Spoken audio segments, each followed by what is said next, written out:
Most beginners struggle to get a clean weld with a 7018 rod, but one small technique can completely change the result.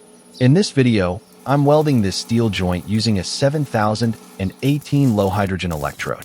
This rod is known for producing strong, high-quality welds, especially in structural work. But to get a perfect bead, you need the right control. First, make sure your rod angle stays around 10 to 15 degrees. A steady hand and consistent travel speed are the key here. If you move too fast, the weld will be thin and weak. Too slow, and the bead becomes bulky and uneven. Watch closely as the puddle forms. With a 7018 rod, the molten pool should look smooth and controlled.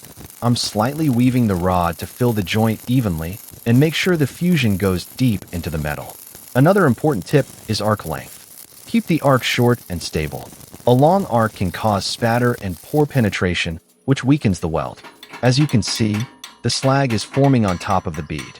This is normal with a 7018 electrode.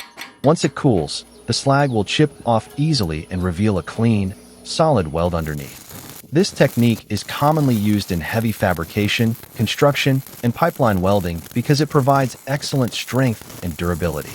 If you're learning stick welding, mastering the 7018 rod will take your skills to the next level. Watch until the end to see the final weld result. And don't forget to follow for more real welding techniques and tips.